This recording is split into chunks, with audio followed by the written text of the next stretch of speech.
Go, go, go. Vous êtes en direct. C'est Bonjour parti. bonjour à tous. Alors, vous êtes Bonjour. pour certains déjà connectés, d'autres vont nous rejoindre bientôt. On va attendre encore quelques minutes avant de démarrer ce live. On en profite pour vérifier que le son, l'image, que tout fonctionne bien correctement sur les différentes plateformes. Donc, n'hésitez pas à mettre des commentaires. On va les lire en direct, vérifier que tout est bon. Voilà, donc je vous laisse Ça y est, vérifier. ça Vous pouvez me passe faire en des direct. feedbacks?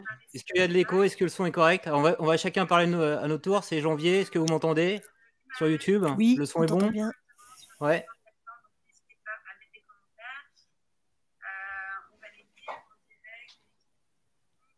Salut Maline Maman, tu m'entends? Ok, Salut 5 sur Guillaume, c'est 5. nickel. Sur YouTube, c'est nickel, tout est bon. On essaie sur LinkedIn peut-être? Ouais, Sur bah, Facebook, c'est bon aussi. Sur a Facebook priori, il aussi? y a des Ok. gens connectés. Enfin, sur LinkedIn, ça marche plutôt bien. On est à 60 personnes en live. Ouais, 70, ça monte. Oh, énorme. Donc, je pense que là, ouais, ça va. Ok, bon. Là, c'est bon, les tests, c'est bon. On est plutôt bon là sur les tests là. Ok. Eh bien, alors, c'est parfait. On va démarrer. Donc, bienvenue à tous. Bienvenue pour ce live d'une heure. Donc, tous ensemble. Donc, je suis Nathalie Jordan. Je m'occupe de la communication aux éditions Erol. Et donc, je suis ravie d'accueillir nos différents experts que je vais vous présenter dans quelques minutes pour cette première session du live Un café pour se lancer. Donc aujourd'hui, on va parler de développer son activité grâce aux réseaux sociaux. Donc on va faire un focus sur 3 réseaux sociaux principaux, Insta, TikTok et LinkedIn. Et donc on va orienter ce live vraiment sur des conseils très concrets qui vont vous être présentés par nos experts et qui vont être accompagnés d'exemples de façon à ce que vous puissiez facilement les mettre en application. Donc, je le répète, n'hésitez pas à mettre des commentaires dans le chat. Enfin, c'est dans le chat sur les différentes plateformes. Nous, ça remonte dans notre chat. Ça va se dérouler sur la façon suivante. Une première partie avec les conseils de nos experts suivi de questions-réponses. Donc, on essaiera de prendre le maximum de questions. Malheureusement, on ne pourra sans doute pas toutes les traiter. Je pense qu'il y en aura pas mal, mais on fera au mieux. Donc, voilà nos 3 experts. Donc, Christopher Piton, notre expert LinkedIn. Voilà. Aurélie Moulin, Salut. notre expert Instagram du jour. Hello. Et Jean-Baptiste Viette, expert TikTok, qui est Bonjour à tous. expert d'autres réseaux également, mais qui nous parlera de TikTok en particulier aujourd'hui. OK. All right. Alors, on démarre. On va démarrer aujourd'hui avec Christopher Piton. Donc, Christopher Piton va vous présenter ses 3 conseils pour capter et garder l'attention sur LinkedIn. Donc, Christopher, c'est un expert en stratégie digitale. Il aide notamment les indépendants à construire leur image. Il fait des formations, il est consultant, il est coach. Et Christopher, je te laisse compléter. On est d'ailleurs, nous, Erol, absolument ravis de l'avoir comme auteur chez nous sur le titre « À la conquête de LinkedIn », pour lequel vous retrouverez le lien à la fin du live. À toi, Christopher. Ça marche. Merci beaucoup, Nathalie. Et bonjour à toutes et à tous qui êtes en live. Donc, sur LinkedIn, vous me connaissez. Sur YouTube et Facebook, peut-être pas. Nathalie a fait une très bonne présentation de moi. Donc, l'objectif maintenant, c'est de rentrer directement dans le vif du sujet avec mes 3 conseils qui vont être vraiment très concrets pour capter et garder l'attention sur LinkedIn. Donc, c'est parti. Premier conseil, ça va être de créer un titre de profil qui va être différenciant. Alors, si vous regardez sur l'image, l'une des premières choses qu'on voit sur un profil, évidemment, c'est la photo. Ça va être la bannière, donc la couverture qui est en haut où on voit commander mon livre à la conquête de LinkedIn. Et ensuite, le titre de profil, où là, ça démarre par devenir un expert reconnu et sollicité sur LinkedIn. Donc, ce qu'il faut savoir, c'est qu'en fait, le titre de profil est une manière de vous présenter en quelques mots et de faire une bonne première impression. Et pourtant, la plupart s'en servent juste pour présenter leur métier, du style recruteur ou encore chargé de projet. Sauf si vous faites ça, LinkedIn va vous ressortir des milliers de résultats et vous n'allez pas vous différencier de la masse. Donc, l'objectif en fait, du titre consiste plutôt à capter l'attention et de mettre en avant votre proposition de valeur. Donc, alors, voici quelques règles pour créer un titre de profil qui va être efficace et différenciant. Il y a tout d'abord la formule classique. J'aide qui à faire quoi et comment. Alors ça, c'est un excellent exercice pour définir votre proposition de valeur. C'est clair et c'est précis. Et du coup, je vous invite à le faire pour réussir à bien définir tout ça. Par exemple, ici, avec Pierre-Olivier, lorsqu'il dit j'aide les thérapeutes, coachs à être davantage visibles pour vivre sereinement leur activité, il identifie sa cible, qui sont les thérapeutes et coachs, et sa promesse, qui est être davantage visible pour vivre sereinement leur activité. Mais cette formule est de plus en plus utilisée et répandue sur LinkedIn, et donc c'est beaucoup moins différenciant. Alors maintenant, allons un petit peu plus loin. On aime parfois apporter du fun dans son titre, comme ici, où on utilise des métaphores un petit peu du style tricoteuse de liens. Alors, le problème, c'est que ce n'est pas clair du tout. En fait, elle pourrait très bien faire du référencement naturel du SEO, elle pourrait faire du networking ou du tricot sur Internet, on ne sait pas. À la place, en fait, vous mettre le plus clair possible, comme ce que fait Maxime. Je remets en forme physiquement et mentalement les SEO. Donc là, ce n'est pas du tout quelque chose qui est décalé, ça n'envoie pas de paillettes, mais par contre, c'est ultra clair. Maintenant, voyons d'autres exemples. En fait, il n'est pas rare de voir des titres de profil qui sont exhaustifs avec un tas de barres obliques pour y glisser plein de mots-clés et plein d'infos dans le but potentiellement d'être trouvé par plein de personnes.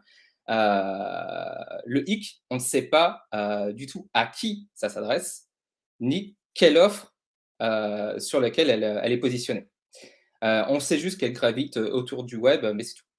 À la place, soyez beaucoup plus synthétique, ou en tout cas beaucoup plus clair. Par exemple, avec Jordan, dirigeant d'entreprise de menuiserie, on sait à qui ça s'adresse, passer de 3 à 10% de bénéfices en digitalisant et simplifiant vos process. Donc là, on sait à qui il s'adresse et l'offre qu'il propose.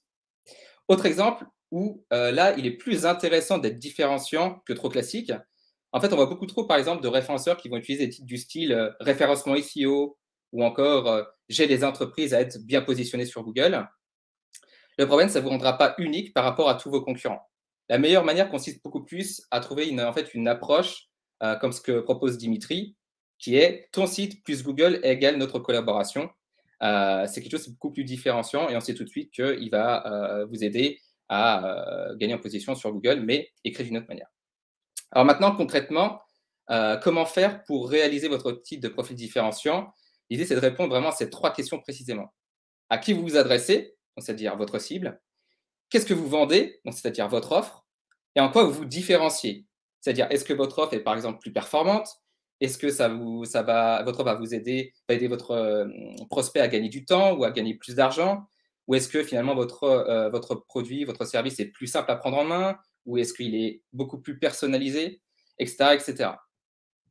Donc, une fois que vous avez bien réfléchi à tout ça, l'idée, ça va être de faire l'exercice de j'aide qui à faire quoi et comment pour bien le définir, mais ne pas forcément les utiliser tels quels comme on le voit dans les 2 exemples, par exemple avec Léa ou Nicolas, même si c'est très clair. Encore une fois, c'est quelque chose qui est très répandu. Donc, l'idée, c'est plutôt d'avoir une approche qui va être plus spécifique sur LinkedIn et du coup plus unique, comme l'exemple avec Elisabeth où elle dit « Parler une autre langue sans avoir peur du regard des autres ». Là, du coup, elle va venir toucher en fait une peur profonde qui est quand on parle une autre langue, on a toujours peur du regard des autres par rapport aux critiques, aux ricanements qu'on pourrait avoir sur notre prononciation. Donc là, en gros, on sait tout de suite à qui elle s'adresse, les gens qui ont peur du regard des autres quand ils parlent notre langue, et du coup, l'offre qui est avec moi, vous allez pouvoir le faire sans peur. Donc ça, c'est le premier conseil. Maintenant, deuxième conseil, créer une accroche qui stoppe le scroll et donne envie de cliquer sur voir plus. Alors, ce qu'on peut voir sur l'image ici, c'est ce que vous pouvez voir dans la majorité de vos fils d'actualité. Et en gros, lorsque vous scrollez votre fil d'actualité, qu'est-ce qui stoppe votre scroll et ce que vous voyez en premier? Ce que vous voyez en premier, ce n'est pas nécessairement tout de suite l'accroche, ça va être plusieurs éléments. Et c'est ce que j'appelle la règle des 5 secondes. En 5 secondes, un lecteur, dans son fil d'actualité, va s'arrêter sur votre post, par exemple, si déjà il vous connaît. Donc, s'il vous connaît, qu'il voit votre nom, votre prénom, votre photo, ou votre tête sur une image que vous avez publiée, il a plus de probabilité de cliquer sur voir plus parce qu'il vous connaît déjà. S'il ne vous connaît pas, il va regarder les points 2 et 3, c'est-à-dire là, vraiment l'accroche. Et avant de cliquer sur voir plus, il va se dire, OK, qu'est-ce que j'ai à y gagner concrètement à cliquer sur voir plus? L'idée, c'est, et on va le voir tout à l'heure, c'est de savoir rapidement de quel sujet on va parler et de faire un petit peu de teasing pour donner envie de cliquer sur voir plus et de lire la suite. Ensuite, ce qui va regarder le lecteur, ça va être le point 6, c'est-à-dire est-ce qu'il y a pas mal d'interactions sur un post. On fonctionne toujours un petit peu comme des moutons. S'il y a beaucoup d'interactions, ça veut dire que potentiellement le post est bon, même si parfois on peut avoir des vidéos de petits chatons et ça fait plein de likes, c'est pas forcément un post ultra intéressant, mais quoi qu'il en soit, c'est un indicateur psychologique qui fait que les personnes vont cliquer sur voir plus. Ensuite, on regarde d'autres points de détail qui vont être le 5, donc là c'est plutôt un détail croustillant où là on voit que je suis en tongue et déjà les gens, rien qu'en voyant ce détail-là, sont déjà prêts à lâcher une vanne en commentaire et forcément qui dit plus de commentaires dit plus de visibilité sur LinkedIn. Et une fois que tout ça est vu, là les gens, en l'espace de 5 à 10 secondes, savent tout de suite s'ils vont cliquer sur voir plus ou non. Maintenant, nous on va se focaliser surtout sur l'accroche, sur le point 2 et 3 pour justement donner envie aux gens de cliquer sur voir plus si vous n'avez pas de preuve sociale, si vous n'êtes pas connu, si du coup vous n'avez pas ces deux détails-là, l'accroche va être vraiment primordiale pour vous démarquer. Alors, maintenant, pourquoi créer une bonne accroche?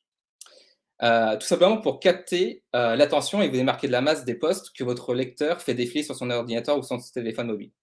En fait, votre lecteur ne se rend pas sur LinkedIn avec la même intention. On ne va pas sur LinkedIn pour lire un texte de 10 minutes.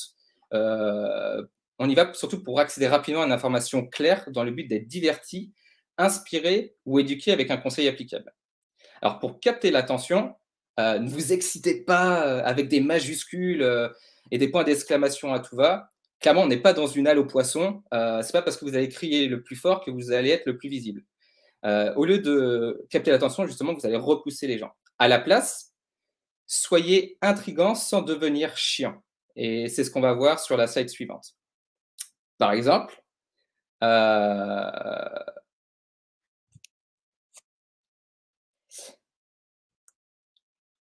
sur l'accroche chiante, j'ai décidé de ne plus compter le temps que je passais sur mes tâches durant mes journées, car ce n'était clairement pas efficace pour gagner en productivité.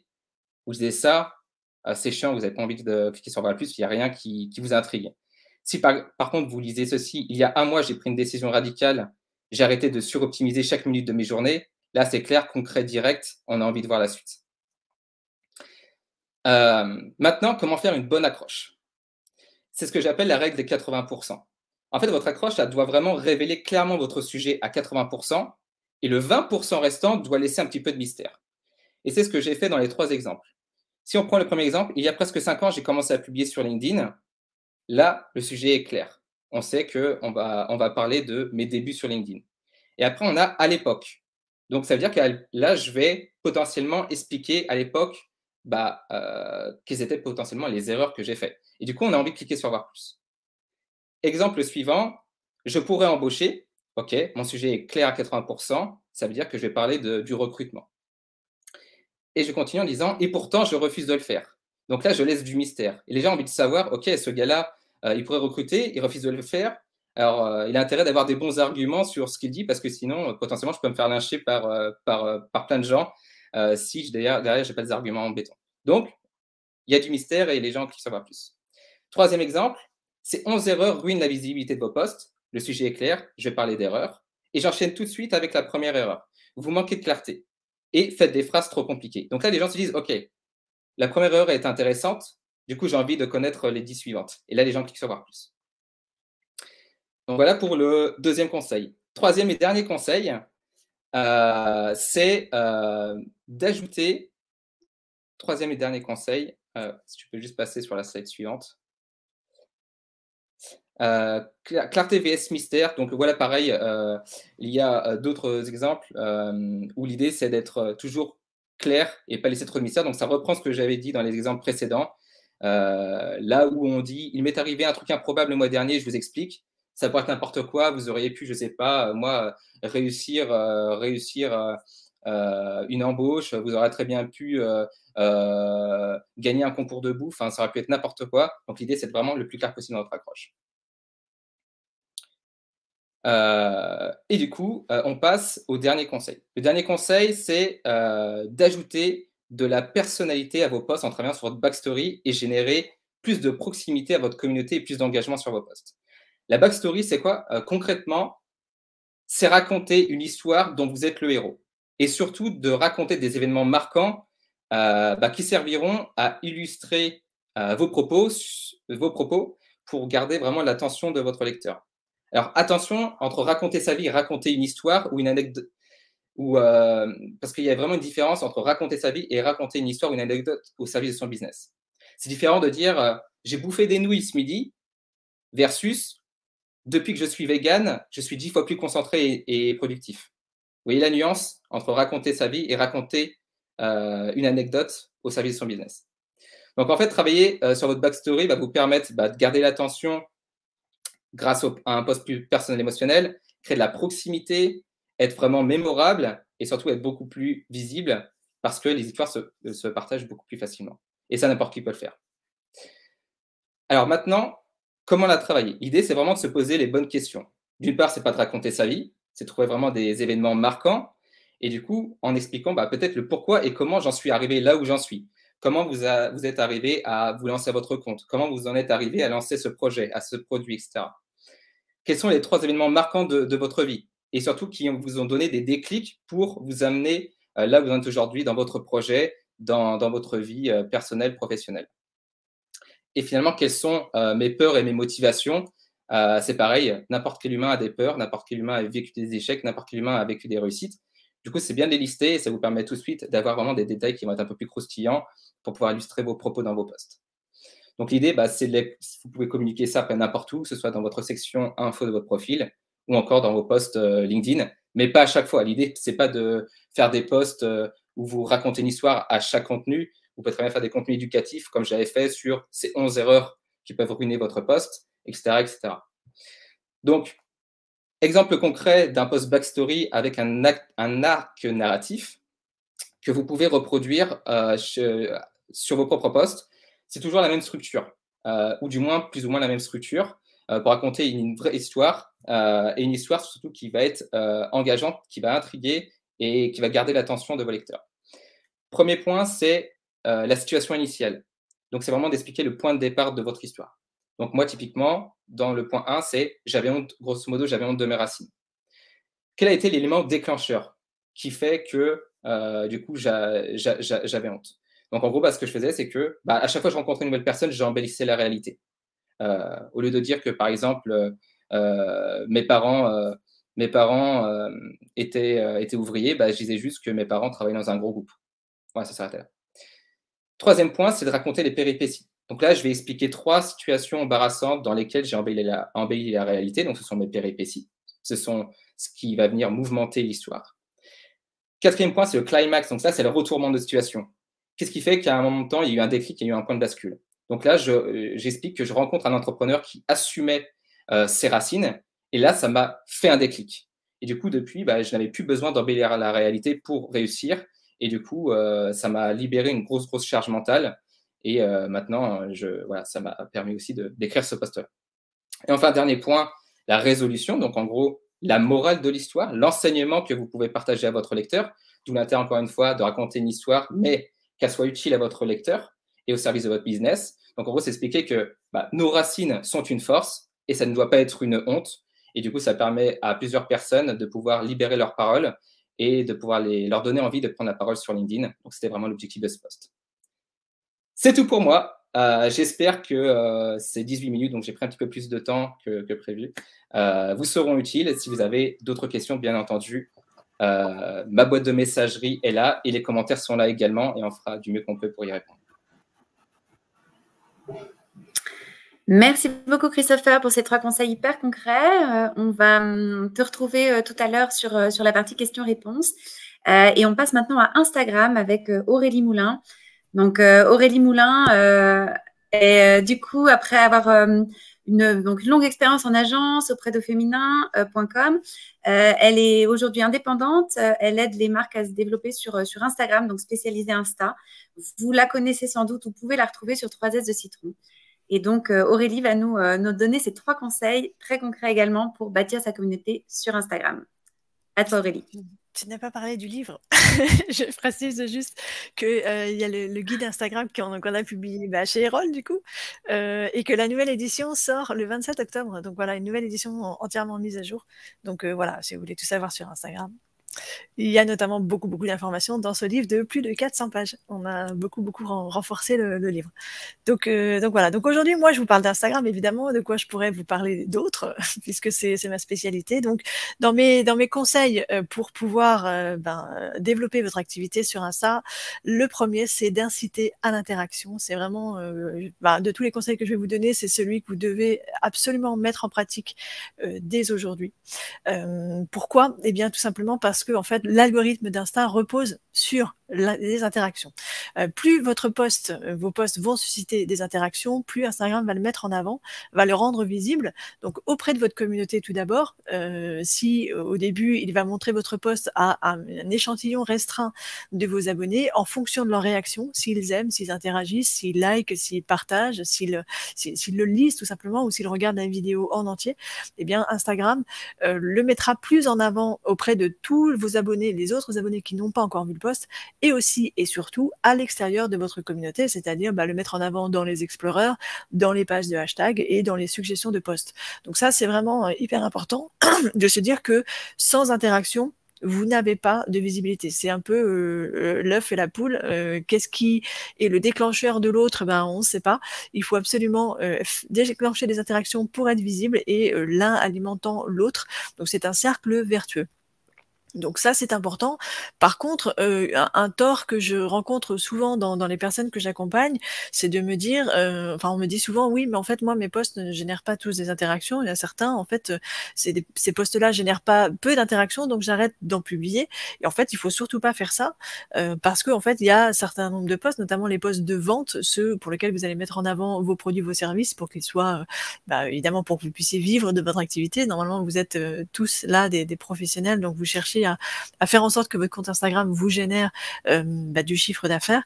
Les posts de vente, eux, ont tendance à générer nettement moins d'interactions et c'est pas grave, on est aussi là pour ça. Sur Instagram, tous les posts n'ont pas les mêmes objectifs. Donc comment est-ce qu'on génère des interactions sur Instagram? Je vais vous donner 3 exemples.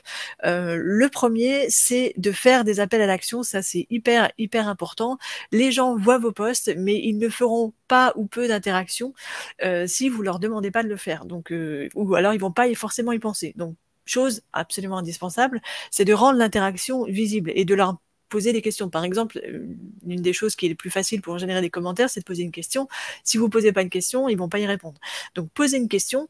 Et là, l'astuce que je vous donne, qu'il faut absolument que vous notiez quelque part parce que vous allez vous en souvenir, je pense, la prochaine fois que vous allez publier sur Instagram. Quand vous posez une question, ne la posez pas à la fin du post. Posez-la dès le début. Parce que comme ça, la question est visible. Est visible dès que on voit apparaître le post. On a, comme sur LinkedIn, comme montrait Christopher tout à l'heure, le texte n'est pas montré en entier, il faut cliquer sur plus pour lire en entier. Donc si vous posez votre question à la fin du post, les gens, tous ceux qui n'auront pas cliqué sur plus pour lire le texte en entier, les gens ne verront pas la question, donc répondront pas à cette question qu'ils n'ont pas vue. Donc il faut absolument qu'ils voient la question dès le début. Pareil aussi sur les Reels, sur l'autre exemple qui est là. Quand vous avez une question, vous avez aussi la possibilité du coup d'écrire sur l'image la question que vous avez à poser. Le champ de légende dans un Reel est beaucoup plus petit que sur un post classique. On le voit là, il y a presque 3 phrases de mise en avant sur un post photo ou carrousel, alors que sur le Reel, c'est beaucoup plus petit. C'est à la différence de TikTok où on voit 3 phrases, sur Instagram, on voit que quelques mots, 4, 5, 6 mots. Et donc, du coup, on n'a pas forcément la place de poser une question. Donc, poser la question sur l'image, pour le coup, là, ça fonctionne. Autre astuce pour générer de l'interaction, c'est évidemment les stickers d'interaction dans les stories. Ça, il n'y a rien de plus facile. C'est hyper récréatif, hyper divertissant. Les gens adorent interagir avec ces stickers d'interaction, donc n'hésitez pas à en abuser, vraiment à en user et en abuser, parce que c'est hyper facile. Et toutes les personnes qui vont interagir avec ces stickers-là, ça va avoir ce que j'appelle un double effet qui se coule. Le premier effet qui se coule, c'est que comme Instagram va voir que les gens interagissent avec cette story, que ceux qui l'ont vu interagissent avec, eh bien, il va mieux mettre en avant vos stories en début de liste et de stories à regarder auprès de tous les gens de tous vos abonnés qui n'ont pas encore vu vos stories. Et puis deuxième effet qui se coule, c'est que toutes les personnes qui vont avoir interagi avec ce sticker d'interaction, la prochaine fois que vous allez publier des stories, bah, vos stories seront mieux mises en avant aussi. Donc ça, c'est hyper pratique et astucieux du coup de les utiliser. Alors on a beaucoup de types de stickers d'interaction différents sur Instagram. Il en sort toutes les années un ou deux de plus, et puis Instagram décide de les garder ou pas en fonction de leur taux d'usage. Mais en tous les cas, sachez qu'il vaut mieux utiliser un sticker sondage. Donc ça, c'est l'exemple de Balibaris ici à gauche, un sondage en fait où on a la possibilité de poser une question et de donner de 2 jusqu'à 4 réponses, et les gens cliquent dessus. Ça, c'est beaucoup plus utilisé qu'un sticker question. Si vous posez une question et que vous lui mettez la petite box, je vous la montrerai après dans un autre exemple, la petite box où vous posez une question ouverte et les gens peuvent répondre en tapant le mot dessus, et bien ça, en fait, même si vous mettiez la même question, chose qui ne devrait pas être le cas, parce que d'un côté, on a une question ouverte avec le sticker question, et de l'autre côté, on a une question fermée avec le sticker sondage, mais des fois, je vois des gens qui ne savent pas trop les utiliser, donc ils utilisent aussi dans cette façon. Le sticker question est nettement moins répondu. Pourquoi? Tout simplement parce que ça demande des efforts. Il faut prendre ses petits doigts, écrire sur le clavier, et puis ça, en fait, les gens n'ont pas envie de le faire, hein, tout simplement. Ils vont vite.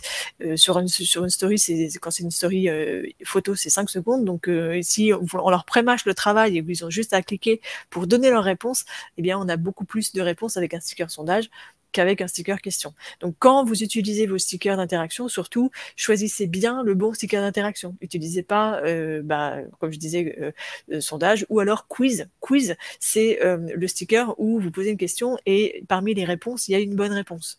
Ça, les gens aussi l'utilisent moins que le sticker sondage. Pourquoi? Donc là, il y a des biais psychologiques qu'il faut un peu connaître et qu'on apprend à comprendre au fur et à mesure qu'on utilise la plateforme. Là, en fait, la raison pour laquelle les gens utilisent moins le sticker quiz, c'est parce qu'ils ont peur qu'on ne sache pas la réponse, la bonne réponse. Donc voilà, il vaut mieux éviter les stickers quiz. En tout cas, si vous en utilisez, les utilisez pas tout le temps. Toujours sondage. Et puis Emoji Slider, c'est l'exemple ici de Barba Papa, qui est un sticker super facile, il suffit de glisser le doigt. Donc voilà, sticker d'interaction dans les stories, toujours, mais essayez d'en publier tous les jours. Voilà, plus vous en mettrez, plus vous arriverez facilement à générer l'interaction. Et puis troisième exemple pour susciter l'interaction, c'est d'utiliser les bons formats. Quand on publie sur Instagram, aujourd'hui, en gros, il faut publier, il n'y a que 2 formats. Oubliez les autres. Le premier, c'est carrousel. Au lieu de publier une seule photo, eh bien, essayez d'utiliser au moins 2 ou 3 photos. Un carrousel, c'est un post qui utilise de 2 jusqu'à 10 images. Et donc, à partir de 2, c'est déjà un carrousel. Dites-vous que quand vous allez publier une image, il y a forcément un cas où vous allez avoir 2 photos ou 2 ou 3 points de vue. Ça, vous pouvez le faire. Et c'est plus les gens vont utiliser ce sticker, naviguer dans les images, plus ils vont passer du temps dessus, et donc plus Instagram verra que le post a retenu l'attention. Et puis évidemment, je pense que je vous apprends rien, les Reels, ça fait partie de ces c'est le format, voilà, depuis 2 ans, ça a été lancé en juin 2020 en France, c'est le format hyper tendance, parce que c'est le seul qui permet d'avoir de la visibilité sur Insta en dehors de sa communauté, mais de manière très très prononcée. Donc dans ce format-là, je ne vais pas vous en parler parce que Jean-Baptiste va vous en parler plus en détail juste après sur TikTok, puisque c'est à peu près la même chose. Donc voilà, dites-vous que vous devez publier des carousels et des reels, et puis vous aurez suffisamment d'occasions en fait de pouvoir générer des interactions, parce que ce sont les formats qui sont les plus visibles. Deuxième conseil pour pouvoir tirer son épingle du jeu sur Instagram, c'est de répondre à toutes les sollicitations de sa communauté. Ça, c'est hyper important. Je vois énormément de marques et de comptes Instagram qui ne répondent jamais à leur communauté. Donc, pourquoi il faut le faire ? Donc pourquoi? Eh bien, tout simplement parce qu'il faut changer son approche de ce qu'on appelle ses abonnés sur Instagram. On va les considérer comme une communauté. Et cette communauté-là, le terme est un peu galvaudé aujourd'hui, on met un peu de tout dedans. Mais en fait, on ne va pas parler d'abonnés ou d'audience, on va vraiment essayer de construire avec eux une relation. Donc c'est ce qui va faire qu'on va avoir chacun une communauté d'utilisateurs qui nous suivent sur Instagram et qui vont pouvoir adhérer à nos posts et à tout ce qu'on va pouvoir leur dire, et donc ce qui va aussi générer de la confiance pour qu'ils puissent après pouvoir acheter ce qu'on a à leur vendre. Donc répondre à toutes leurs sollicitations, eh bien ça permet déjà d'encourager les gens à le faire encore plus. Plus on va leur répondre, plus ils vont le faire. Donc d'un point de vue algorithmique, c'est hyper positif parce que, comme on l'a vu tout à l'heure, plus on a d'interaction, plus on a de visibilité, donc ça c'est hyper indispensable. Mais aussi, d'un point de vue humain et psychologique, quand on répond à une personne, eh bien en fait elle se sent considérée, forcément, et c'est quelque chose qui est différenciant, mémorisable, ça va vous permettre de générer ce qu'on appelle la préférence de marque. Je veux acheter de la lessive, je suis une marque de lessive sur Instagram, je veux acheter de la lessive, j'ai une lessive qui vient d'être lancée, qui est une lessive, je sais pas, zéro déchet, qui prend en compte tout ce qui se passe en ce moment, qui est vendu sous forme de tablette dans un emballage carton, et en plus c'est une entreprise qui est made in France, à qui quand je parle me répond, eh bien en fait on va plus avoir envie d'aller acheter cette marque-là que n'importe quelle autre marque qu'on va trouver au supermarché, même si elle a les mêmes avantages, on va dire, ou le même positionnement de zéro déchet ou de écolo responsable. Donc ça c'est hyper important d'être dans la relation humaine avec les gens. Donc comment on le fait? Tout simplement c'est de répondre. Donc on va aller, dès qu'ils viennent vers nous, il faut qu'on soit présent. Donc c'est répondre à tous les commentaires, donc que ce soit les commentaires qui sont visibles sur les posts. Là, on voit, là j'ai mis un exemple trois exemples de marques qui répondent à leur communauté. Non, en fait, non, c'est juste une seule marque, pardon. Je revois l'exemple ici, c'est peut-être affiché un peu petit chez vous là, mais c'est Unbottled, justement, qui fait partie de ces marques qui font des produits cosmétiques responsable. En fait, répondre à toutes les sollicitations, c'est répondre à tout type de questions. On a des questions plus ou moins neutres, et puis des questions hyper engageantes où on a des gens qui peuvent avoir juste attendre la réponse à la question pour acheter. Mais il ne faut pas juste répondre que aux questions. Bien sûr, si vous n'avez pas le temps, vous allez répondre vous allez aller au plus urgent, mais le plus important, c'est d'essayer de répondre à un maximum de commentaires parce que ça va les inciter à venir répondre. En message privé aussi, surtout. Pourquoi en message privé? Parce que les messages privés, c'est ce qui va nouer la plus forte relation que vous allez pouvoir avoir avec un abonné, c'est de pouvoir lui répondre en message privé. Normalement, si vous avez tous un compte Instagram, faites l'exercice là d'ouvrir votre application Instagram et de regarder quels sont les posts qui apparaissent tout en haut de votre fil d'actualité. Vous verrez que souvent, ce sont les posts avec des comptes avec lesquels vous avez échangé en message privé. Donc ça, c'est hyper important. Comment on fait aussi, du coup, c'est remercier les partages en stories. Quand quelqu'un partage un de vos posts, allez les remercier.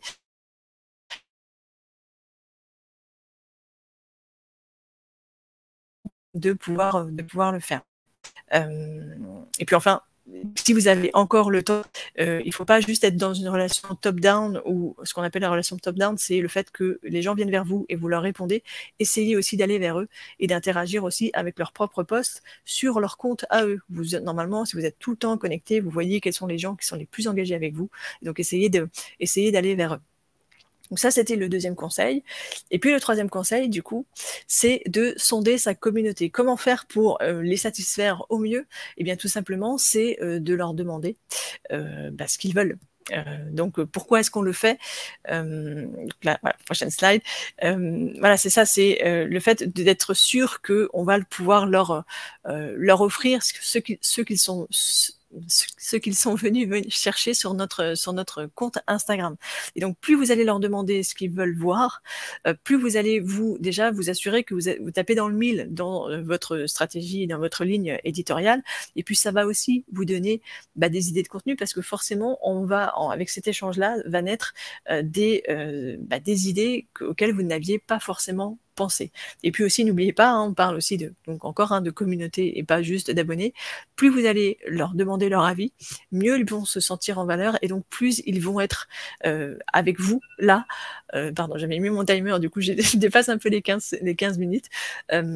Plus vous allez leur demander, plus ils vont se dire bah tiens, elle me considère ou il me considère. Donc c'est important aussi d'aller chercher ça et de pouvoir aussi, une fois que vous leur demandez leur avis, ne leur demandez pas juste leur avis puis après vous en faites rien. Faites-leur des retours, mettez-les en pratique ou alors dites-leur pourquoi vous pouvez pas le faire. Donc dans les exemples, comment on fait ça? Eh bien on peut le faire en déjà première chose que vous pouvez faire, que je vous invite tous à faire, c'est d'aller analyser vos statistiques. Les statistiques de vos posts, ça c'est hyper important. On pense toujours à aller regarder les posts qui ont le mieux marché, donc les top posts qui ont généré le plus d'interactions, mais aussi aller regarder les flops, ceux qui ne marchent pas, ceux qui n'ont pas marché, et ceux que vous continuez à poster tout le temps et qui ne marchent pas. Ça, c'est aussi quelque chose qu'on ne pense pas forcément à faire. On regarde toujours le top, qu'est-ce qui marche le mieux, mais qu'est-ce qui ne marche pas, en fait, et qu'est-ce qu'il faut que j'arrête de faire, et en fait, vous allez pouvoir du coup vous rendre compte de quels sont les thèmes ou les approches de choses qui ne fonctionnent jamais, parce que souvent, vous allez identifier des points communs, et il y en a toujours. Donc, allez regarder vos statistiques dans le bas des statistiques, ceux qui marchent le moins. Et puis, autre façon du coup d'aller sonder sa communauté, là, c'est vraiment d'aller poser la question directement. Donc ça, pour ça, c'est le fameux sticker question dont je vous parlais tout à l'heure. Vous êtes en stories, demandez à votre communauté qu'est-ce que vous voulez voir dans nos posts sur Instagram, donc que ce soit en stories ou dans les posts du fil, qu'est-ce qui vous intéresse, qu'est-ce que vous allez voir. Posez la question, ils sont là pour justement vous éclairer, vous donner un maximum d'infos, et puis ils sont aussi ravis qu'on leur demande leur avis. Et donc ça, en fait, vous allez pouvoir récupérer beaucoup d'infos en simplement posant cette question. Donc n'hésitez pas à la poser régulièrement, je dirais 1 fois par trimestre, c'est pas mal. Et puis comme ça, vous aurez toutes les clés pour pouvoir poster du contenu qui intéresse les gens, qui va les faire interagir et donc qui va vous permettre d'avoir la visibilité que vous souhaitez sur Instagram. Et donc voilà, c'était tout pour moi aujourd'hui. Merci beaucoup, merci Aurélie. Donc bien sûr, on retrouve tous ces conseils de façon très détaillée et ainsi que plein d'autres dans la nouvelle édition de ton guide Insta qui sort en effet à la fin du mois. Merci de l'avoir rappelé tout à l'heure, Aurélie.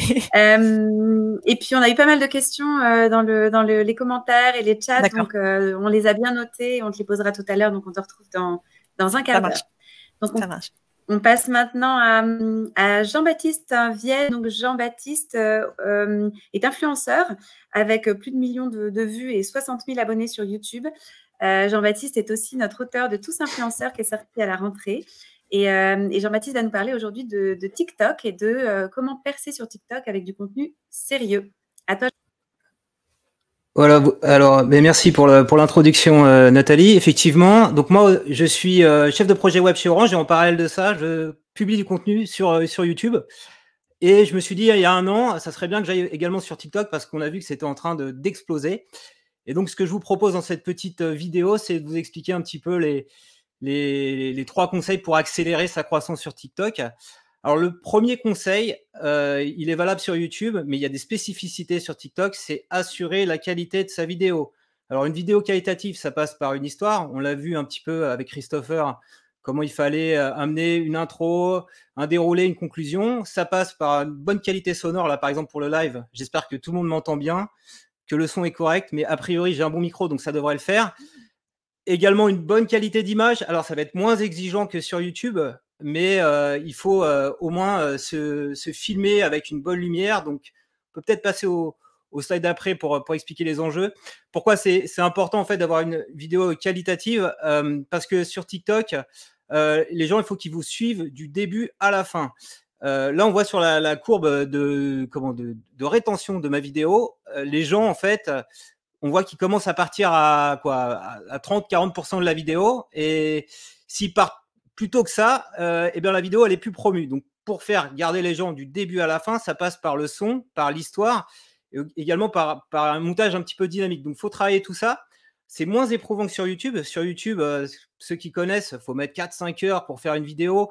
On est sur des formats longs. Sur TikTok, il faut faire une vidéo de moins d'1 minute. 45 secondes, c'est bien, même si on fait 30 secondes. Comme vous voyez la courbe de rétention, on va réussir à capter plus d'utilisateurs. Et si on a un taux de rétention qui est proche de 50%, la vidéo sera plus promue. Donc, il faut vraiment trouver le juste milieu entre quelque chose qui est intéressant, qui n'est pas trop long et qui me permet en fait finalement d'avoir, comme le disait Aurélie tout à l'heure, des engagements, donc des commentaires, des likes. Et si la vidéo est bonne, si j'apporte de la valeur, il faut vraiment apporter de la valeur sur TikTok. Donc, ça va marcher. Alors, comment on fait ça? On fait ça donc avec son smartphone. On voit devant ma fenêtre là, vous mettez un petit trépied. Donc, il y a des mini trépieds comme ça. On le positionne avec des grippes pour smartphone et on peut commencer à tourner. Alors, c'est bien aussi d'avoir un micro-cravate, donc de l'ajuster avec des petits adaptateurs. Maintenant, on a des ports USB-C ou des ports Lightning sur iPhone. Vous mettez l'adaptateur, vous mettez votre micro-cravate et vous mettez le micro-cravate proche de la voix pour qu'on vous entende correctement. Donc là, je me rapproche. Voilà, ça, c'est un peu la base. Et après, derrière, quand on a fait cette vidéo, il faut un petit peu la monter. Donc, vous allez la tourner, il ne va pas falloir qu'elle fasse plus de 2 minutes. Et vous allez essayer d'en extraire, je ne sais pas, 45 secondes, vachement intéressant.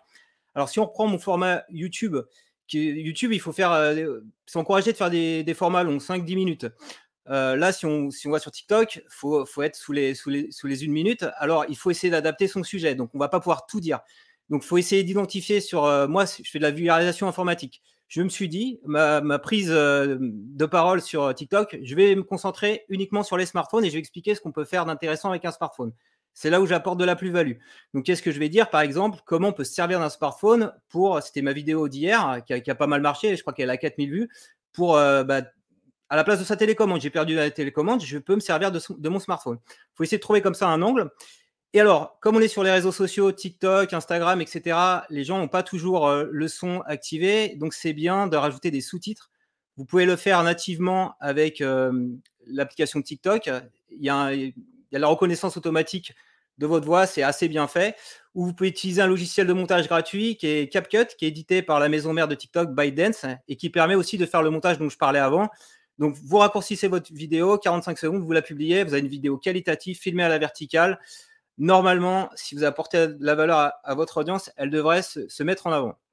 Alors, deuxième conseil, c'est très important de capter l'attention de ses viewers les 3 premières secondes, de ses spectateurs.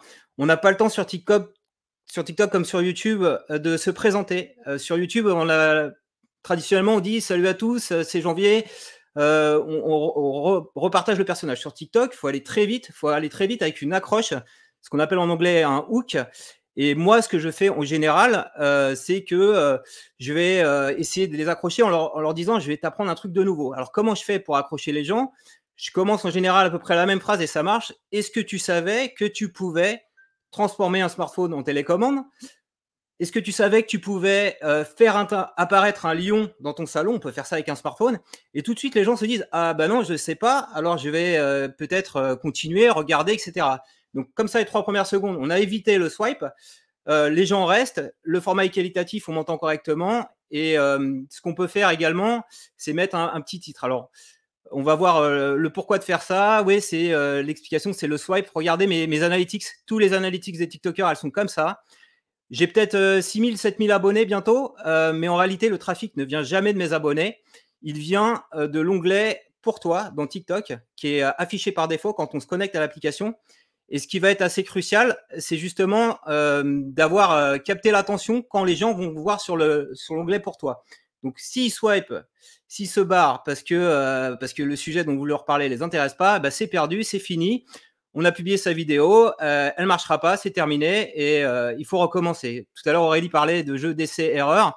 C'est un peu la même chose. Donc, c'est pour ça que finalement, à chaque fois, c'est quelque chose d'assez bien, ça, les 3 premières secondes. Ça veut dire que tout le monde a sa chance sur TikTok. Ce n'est pas la peine d'avoir une grosse base d'abonnés. Même si quelqu'un a 100 000, je sais pas, 500 000 abonnés, il est mis au même niveau que vous. Alors, avoir des abonnés, ça aide un peu parce qu'ils vont quand même recevoir plus majoritairement votre niveau TikTok et vont pouvoir liker si vous aimez bien, etc. Mais c'est beaucoup plus facile sur TikTok de démarrer de zéro et d'avoir un peu de traction au départ. Alors, comment on fait ça pour capter dans les 3 premières secondes? C'est moi, ce que je fais en général, c'est dans ma vidéo, j'ai une petite phrase accroche. Donc, on va essayer de la faire simple pour qu'elle soit lisible. Je la mets les 3 premières secondes en plus d'amener mon accroche à l'oral. Ça va être, par exemple, zoomer sur ta maison depuis l'espace. J'ai un tuto qui propose ça. Il a fait 100 000 vues, il marche très bien. Et j'avais fait un tuto YouTube qui était beaucoup plus long. Et là, les gens se sont dit « Ah ouais, quand même, il y a la démonstration. » Donc, montrer un petit peu le résultat, montrer le zoom. Il faut tout de suite montrer la promesse et la petite phrase accroche et c'est parti, les gens vont continuer à regarder. Ce que vous pouvez faire aussi également, vous voyez les miniatures que j'ai mis là sur mon compte TikTok. Alors, comme je disais, les gens vont pas sur cette page-là, ils vont plutôt aller sur la page par défaut, les pour toi. Mais parfois, quand on dit à la fin de s'abonner, forcément, ils atterrissent sur cette page-là.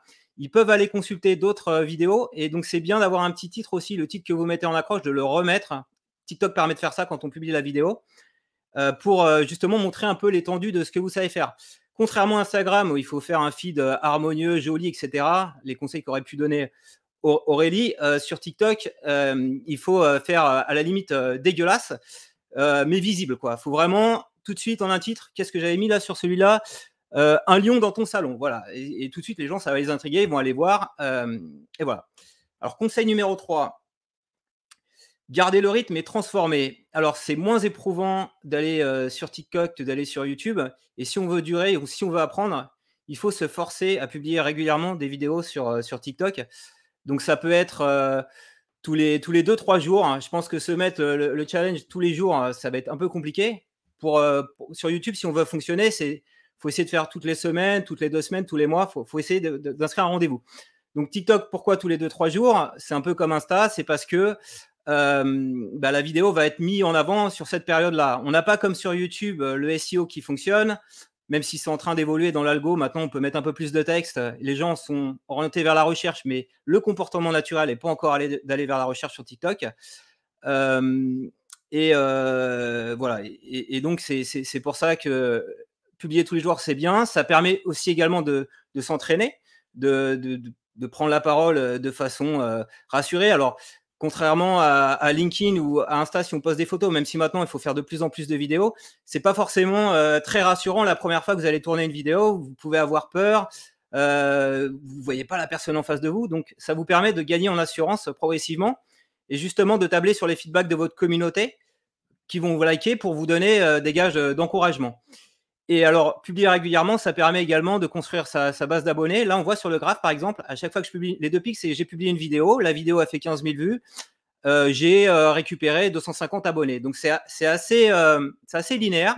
Si une vidéo fonctionne, on va récupérer des abonnés. Pareil, là, il y en avait une à la fin qui a un petit peu monté. J'ai récupéré 150 abonnés. Alors, comment on fait ça ? Pour garder le rythme, donc on publie tous les 2-3 jours sur un sujet qui nous passionne. Si vous parlez de quelque chose qui ne vous plaît pas, ça ne va pas le faire. Donc, essayez de toujours rapprocher comment je peux résumer en 45 secondes, en 30 secondes, une problématique de mon quotidien, quelque chose que je développe dans mon activité ou ma passion. Ça, je vous explique, je donne un peu les codes dans le livre « Tous influenceurs ». Vraiment, c'est pour vous dire que n'importe qui peut être influenceur. Faut pas vous mettre de barrage parce que vous avez un métier sérieux, parce que vous avez une activité sérieuse. Tout le monde peut aller sur TikTok. Faut vraiment se mettre ça dans la tête. C'est pas dédié seulement à la danse, au lip sync, au fait de mimer les chansons. C'est vraiment adapté à tout le monde parce que c'est TikTok vraiment personnalise des expériences pour chaque utilisateur. Donc, quand on a fait ça, quand on a trouvé son format avec les likes, les commentaires, etc., ce qu'il faut faire absolument à la fin de la vidéo, je crois qu'Aurélie disait de faire l'appel à l'action au début. Nous, on est plutôt dans la rétention, il faut que les gens restent. Et avant qu'ils partent, c'est bien de faire l'appel à l'action, de dire et de donner une raison pourquoi s'abonner. Donc, de dire aux gens de s'abonner en montrant du doigt l'endroit où il faut s'abonner. Voilà, c'est la petite photo profil. Et moi, ce que je dis en général, mais vous adaptez en fonction de votre contenu, c'est tu veux d'autres tutos comme celui-ci, abonne-toi ici, l'ami. Voilà, ça fait une petite rime et ça permet la courbe qu'on voyait avant. De générer à chaque fois qu'il y a des vues. Si une vidéo est virale, elle marche bien. Si elle est en tendance, eh bien, elle va me permettre de faire grossir progressivement ma base d'abonnés. Voilà, je crois que j'ai fait le tour voilà, en moins de 15 minutes. On est sur TikTok, faut aller vite. Et je vous remercie d'avoir été attentif. Et je crois qu'on va aller maintenant aux questions-réponses avec Nathalie et avec tout le monde. Ouais, super. Merci Jean-Baptiste. Merci à tous les 3 du coup pour ces 3 conseils hyper concrets. Donc on continue sur les questions-réponses. Merci à tous ceux qui ont contribué, qui ont posé. Ouais. Il y a pas mal de questions, on ne pourra pas tout traiter, mais on va essayer de faire le maximum. Je vous en pose quelques-unes. N'hésitez pas tous les 3 aussi s'il y en a une qui vous ont séduite, s'il y en a certaines auxquelles vous aviez envie de répondre, à les traiter en parallèle. Je commence avec Christopher. On a une question sur LinkedIn. Faut-il utiliser des logiciels qui envoient automatiquement des demandes d'amis pour gonfler son nombre de followers? Moi, j'ai Question courte, toujours une réponse opinion qui est ultra tranchée. Non. Pourquoi, en fait, l'idée, c'est le fait d'utiliser des outils tiers comme ça pour avoir des demandes de connexion et augmenter de manière artificielle et en masse son nombre d'abonnés. Sur le coup, ça flatte l'ego, on se dit qu'on a beaucoup d'abonnés, mais dans le fond, ça va servir à rien et ça va être contre-productif. Pourquoi? Parce que déjà, il y a un point de vue algorithmique, c'est-à-dire que LinkedIn va présenter votre publication à un échantillon de votre réseau de niveau 1. Donc en gros, si vous avez 1000 personnes qui ont accepté votre invitation, qui ne vous connaissent ni d'Adam ni d'Ève et qui clairement n'ont rien à foutre de ce que vous avez à dire, ils ne vont pas interagir sur vos contenus. Donc du coup, ça ne sert à rien. C'est-à-dire que LinkedIn va présenter votre contenu à un échantillon de gens qui se foutent totalement, royalement de ce que vous avez à dire. Et du coup, après, vous allez vous dire, mais je ne comprends pas, j'ai 5000 abonnés et du coup, je ne fais que 3 likes sur mes contenus. Gars, si déjà tu utilises des outils tiers pour gonfler tout ça, tu ne vas pas faire long feu, quoi. Donc voilà pour l'info. Merci Christopher. Aurélie, j'ai une question pour toi. Est-ce qu'une story avec image statique est moins mise en avant sur Insta? Non, franchement, quand il y a des outils comme Iconosquare par exemple qui nous permettent de voir les performances des stories, que ce soit photo ou vidéo, et d'avoir du coup la différence, enfin de voir en fonction du format de post quels sont ceux qui fonctionnent le mieux. Il y a vraiment aucun, que ce soit photo ou vidéo. Ce qui comptera surtout, c'est le fait que ce post, donc cette story, génère des interactions, c'est-à-dire des réactions que les gens engagent avec nous. Donc une photo peut très très bien marcher. Il n'y a pas de référence. J'essaie d'avoir une réponse concise. C'est parfait. Je continue avec toi, Aurélie, et puis Jean-Baptiste, tu pourras compléter. Insta, TikTok et le B2B. Est-ce que c'est un bon mariage?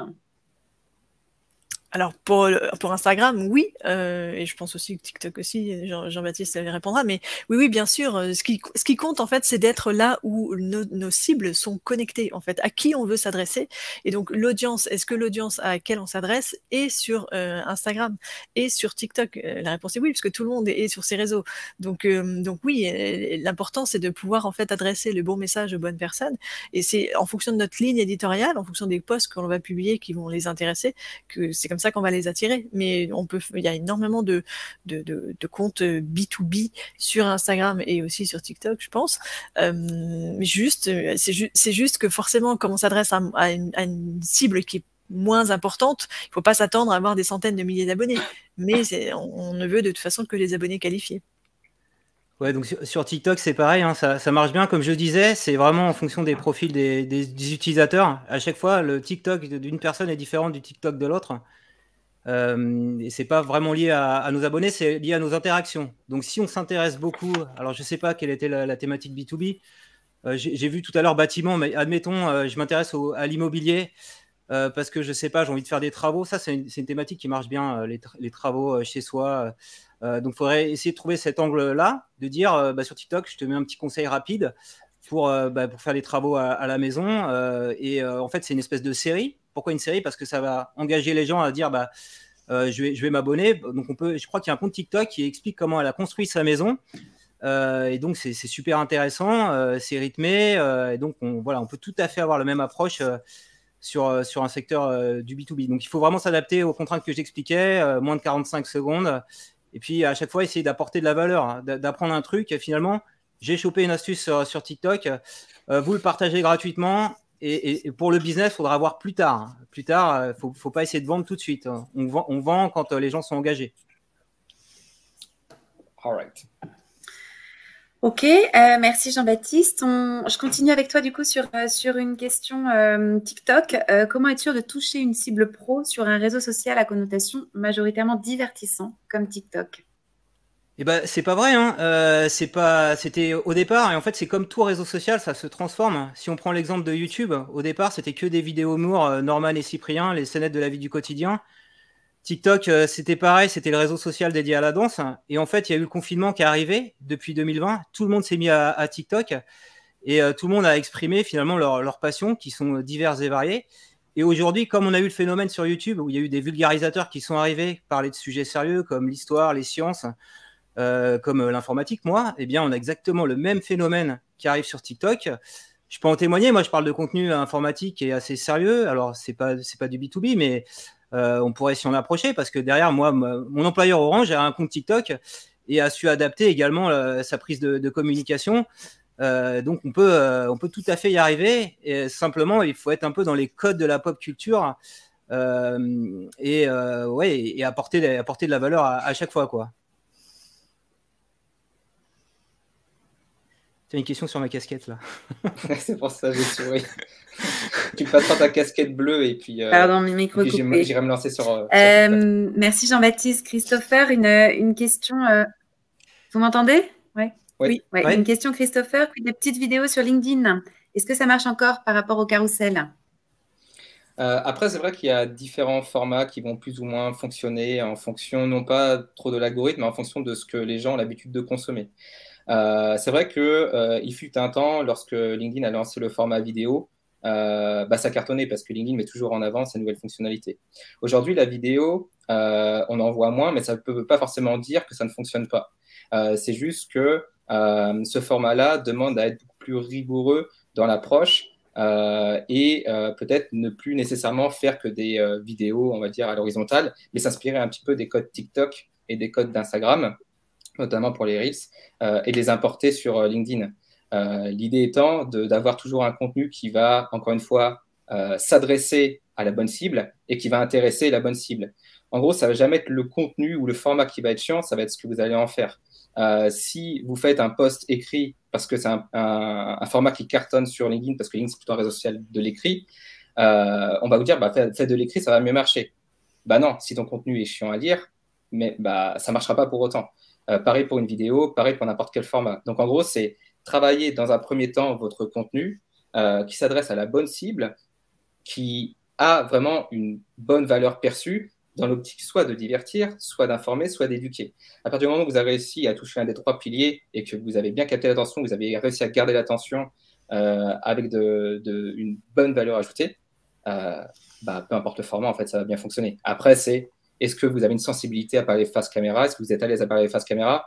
Est-ce que vous avez une sensibilité graphique auquel cas peut-être le carrousel sera plus intéressant? Mais si on vous dit de faire ça parce que ça marche, c'est faux.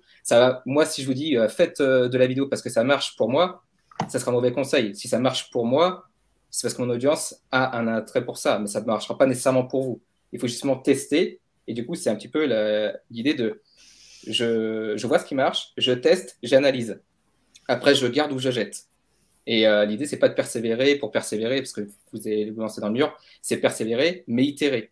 Persévérer, analyser ce qui fonctionne, et itérer, essayer d'autres approches, d'autres formats, etc. Et voir dans quel format dans lequel vous êtes plus à l'aise, et voir dans quel format, finalement, votre audience réagit le plus. Merci, Christopher.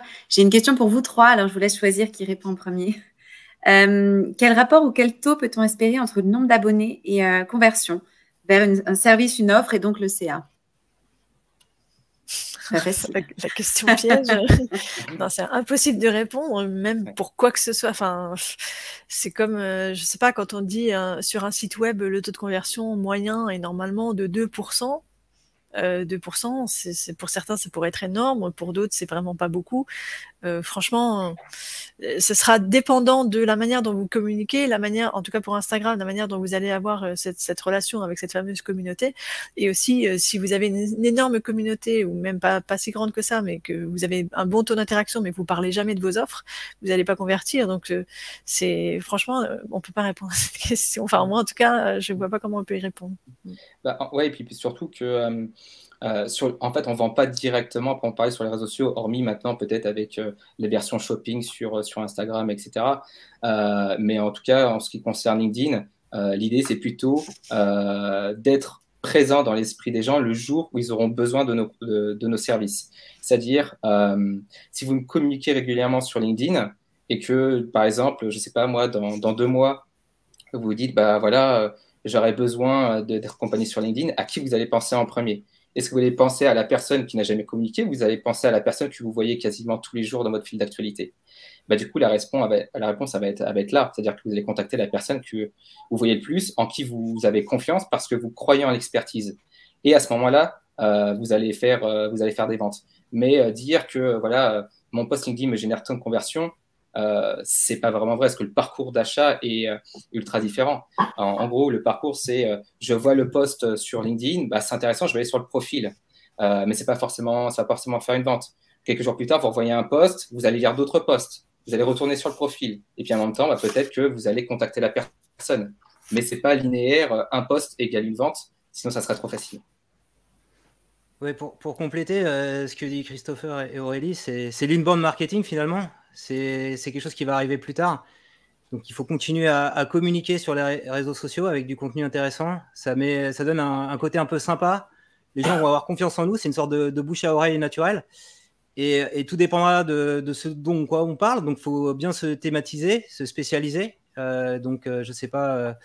Prenons quelqu'un qui fait de la déco, qui explique comment il fait de la décoration. Le jour où on aura ce besoin-là, comme on suit le compte, on ira naturellement vers cette personne parce qu'il y aura un capital sympathie. Puis il y a aussi le fait que, je ne sais plus, c'est dans le livre d'influence là, de Cialdini, comme on a donné quelque chose de gratuit, il y a aussi l'idée de pouvoir récompenser plus tard la personne en lui achetant quelque chose dès que ce moment arrive. Et donc, comme le disait Aurélie, effectivement, sans avoir de passage à l'action, c'est difficile de convertir. Donc, finalement, il faut être actif sur les réseaux sociaux tout le temps pour véhiculer cette bonne image sur cette thématique et de temps en temps avoir des appels à l'action sur ces produits.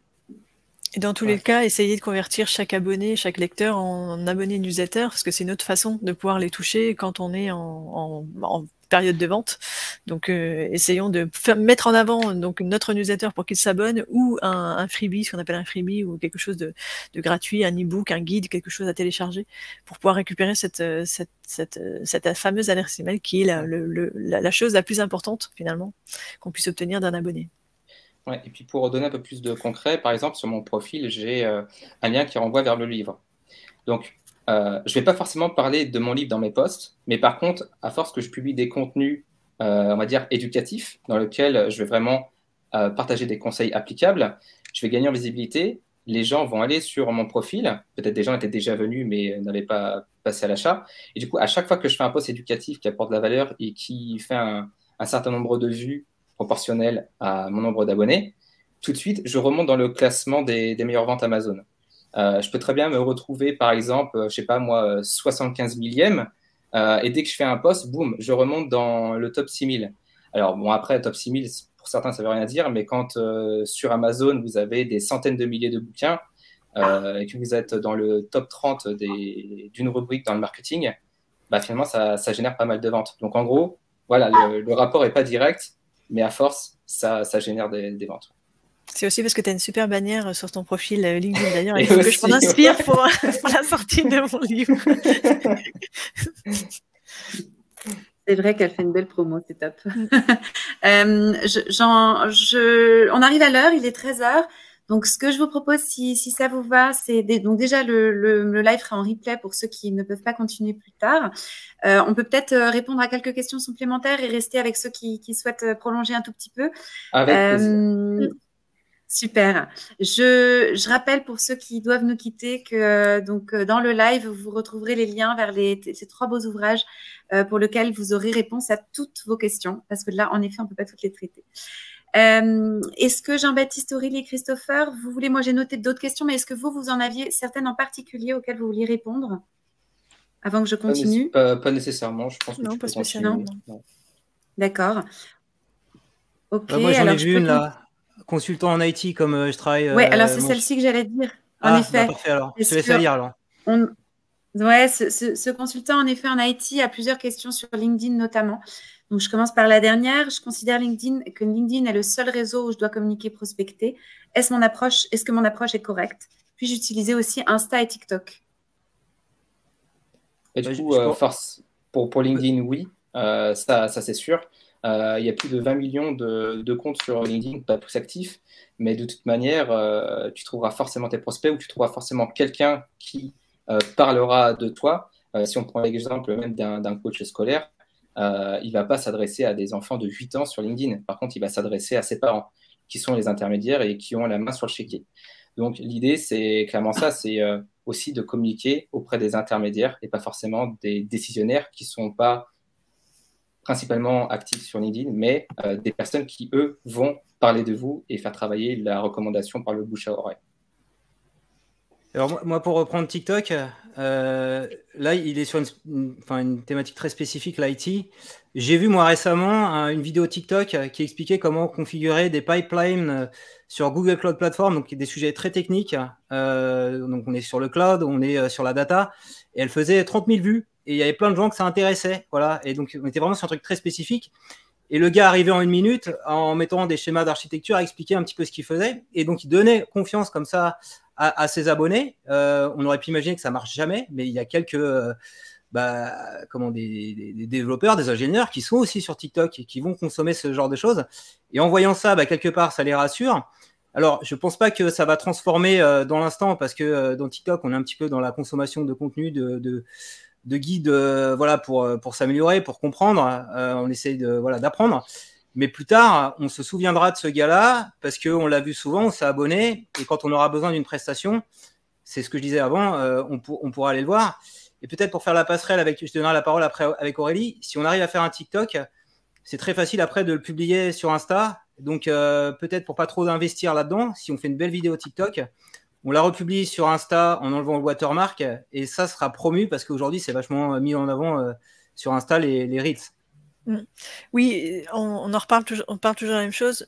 C'est vraiment au niveau du contenu, qu'est-ce qu'on a à offrir comme contenu pratique, intéressant, qui va pouvoir retenir l'attention de notre cible. Et surtout, le tout début de toute action marketing, de toute façon, c'est définir notre cible, à qui on s'adresse, quel est l'avatar, et comment est-ce qu'on va s'adresser à lui. Encore une fois, un consultant en IT, forcément, soit on veut faire du mainstream, avoir beaucoup de vues, mais ce ne sera pas la bonne audience qui va regarder, soit on publie vraiment le contenu qui va intéresser cette cible.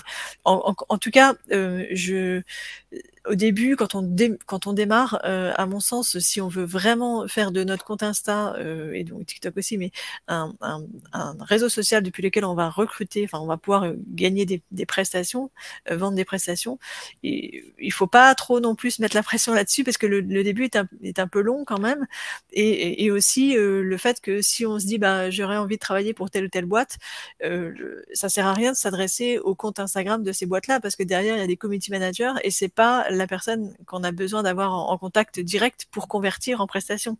Donc pour ça, il vaut mieux aller sur LinkedIn, parce qu'on va aller avoir le bon contact qui sera celui qui va être l'acheteur ou celui qui va commander la prestation. Donc vraiment, faut vraiment le faire avec stratégie, mais pas partir effectivement bille en tête et se dire c'est Insta, TikTok, LinkedIn. Il faut aussi faire des choix. Enfin, à mon sens, surtout quand on est tout seul, on peut pas être partout.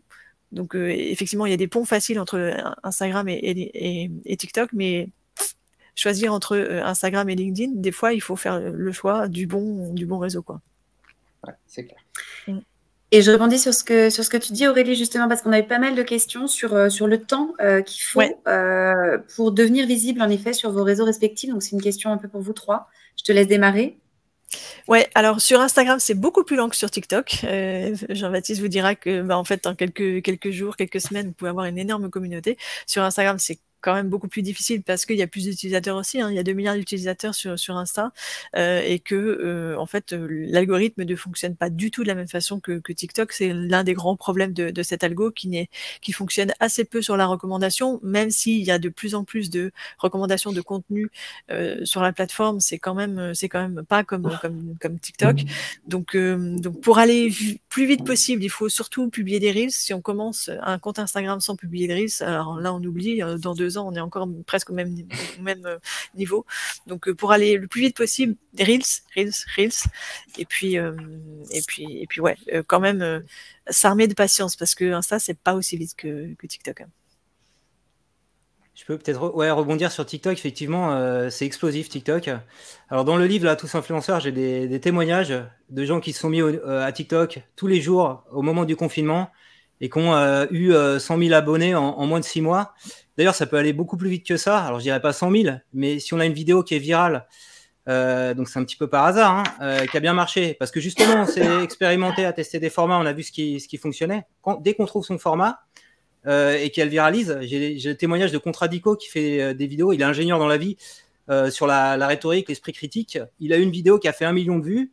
Il a capté 10 000 abonnés très rapidement. Et puis après, progressivement, il a gagné plein d'abonnés. Et ce que tu disais, Aurélie, on l'avait eu en live. Il a été mettre ses TikTok sur Instagram. Et je crois il doit être à 50 000 abonnés sur Instagram grâce à ça, parce que c'est vachement mis en avant, parce que son contenu est intéressant. Donc, il est régulier.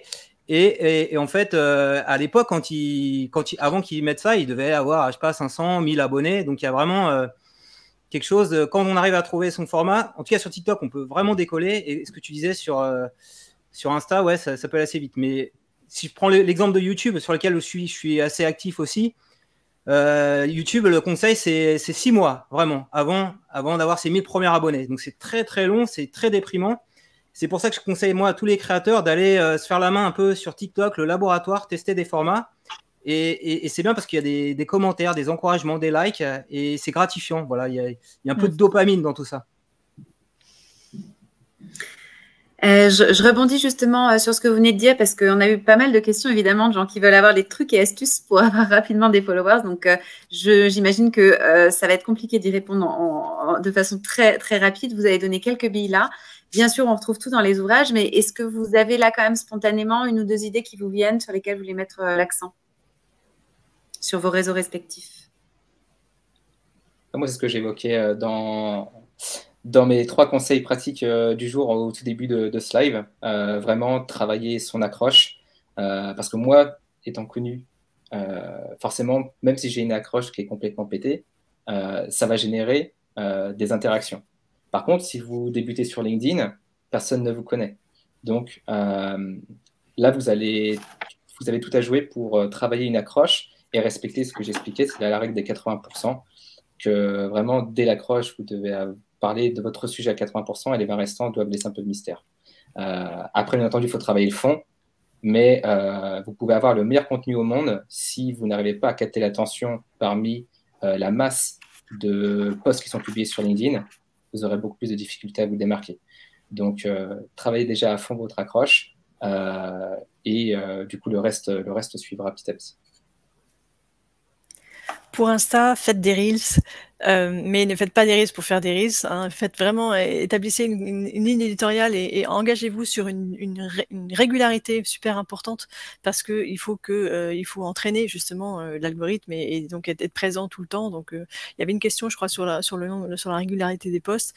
Si vous pouvez être publier 1 fois par jour, tant mieux pour vous. C'est vraiment le mieux que vous puissiez faire, c'est de publier tous les jours. Si vous pouvez pas tous les 2 jours, tous les 3 jours, mais assurez-vous de publier du contenu intéressant que les gens vont regarder et ils vont se dire bah tiens c'est intéressant, je veux m'abonner pour en suivre davantage et ajouter cet appel à l'action dont Jean-Baptiste parlait tout à l'heure. Invitez les gens à s'abonner, dites-leur abonnez-vous pour voir plus de vidéos de ce type, plus de conseils, plus de tutos, plus de vidéos de celles que vous venez de regarder quoi. C'est comme je disais, si on leur dit pas, ils y pensent pas forcément. Donc l'appel à l'action est absolument indispensable pour gagner des abonnés organiquement et surtout pour gagner des abonnés, n'en achetez pas, mais Christopher en a parlé tout à l'heure, mais n'en achetez surtout pas, ce sera vraiment contre-productif. Ouais, et pour compléter ce que dit Aurélie, donc souvent on ne sait pas ce qui va générer les abonnés. En général, c'est un contenu qui marche bien, qui se viralise. Donc d'où la nécessité d'avoir toujours un appel à l'action au cas où cette vidéo fonctionne. Et alors, ce qu'on constate quand on construit ces bases d'abonnés, c'est que on a des formats qui marchent mieux que d'autres. Moi, par exemple, sur ma chaîne YouTube, c'est beaucoup autour du montage vidéo. Ça draine des abonnés. Donc, naturellement, ça oblige après, un peu derrière, comme on a plein de gens qui sont abonnés parce que j'avais fait ce type de contenu, à renouveler ce type de contenu. C'est très valoriser, en fait, la cohérence, que ce soit sur Insta, TikTok ou YouTube. Donc, faut pas oublier que si on les a abonnés, il faut aussi qu'on les alimente et toujours avec ce même type de contenu. Ouais, pareil sur LinkedIn. C'est ce que j'expliquais tout à l'heure sur l'itération. C'est-à-dire dès qu'on voit qu'il y a des posts qui ont vraiment bien marché, donc ça peut être un coup de chance parce qu'il y a plusieurs facteurs qui vont générer ce buzz.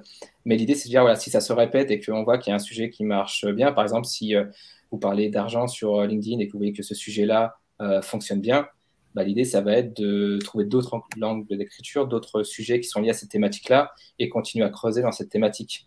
Parfois, il y a des gens qui me disent je ne sais pas quelle thématique choisir, je suis un peu perdu. L'idée, c'est de tester différentes thématiques déjà qui vont intéresser votre audience cible, c'est-à-dire vos prospects. Et petit à petit, par itération, vous allez voir quels sont les sujets qui se démarquent plus que d'autres. Alors au début, quand on a très peu d'abonnés, c'est un peu difficile. Il y a des sujets qui auraient pu marcher si vous aviez beaucoup d'abonnés.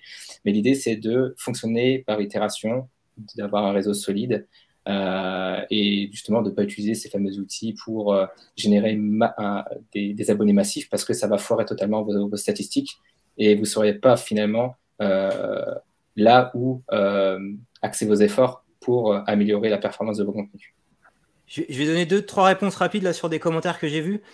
Céline, coucou Céline, je mets pas mes vidéos sur Short parce que j'ai pas envie de mélanger. Sur YouTube, ce qui est plutôt valorisé, même s'ils essaient de le booster pour attraper le retard par rapport à TikTok, c'est les vidéos longues, donc je l'ai pas mis, j'ai fait des tests, ça n'a pas si bien marché, j'ai mes abonnés qui sont un peu pleins d'avoir des vidéos courtes, c'est pas ce qu'ils attendent, donc pareil, ça revient à mon principe de cohérence. Si autant c'est vrai sur TikTok qu'on peut les mettre, on peut mettre les vidéos courtes sur Instagram via les Reels. Sur YouTube, je déconseille de le faire si on a une chaîne vidéo qui est dédiée à des formats longs. Faudrait créer une autre chaîne pour ça, en fait, pour pas aller perturber nos abonnés. Et appel à l'action, je vais peut-être repréciser ce que c'est. C'est simplement de dire, il y a une question là-dessus, de s'abonner. C'est simplement le dire, le parler, l'écrire, mettre un lien si on est sur LinkedIn, le montrer.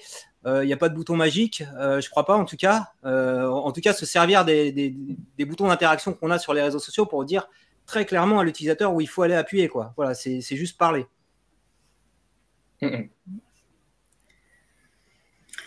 Ok, on a pas mal d'autres questions encore, mais peut-être qu'on va quand même bientôt s'arrêter là. Est-ce que vous voulez prendre encore une ou deux questions ou est-ce qu'on s'arrête?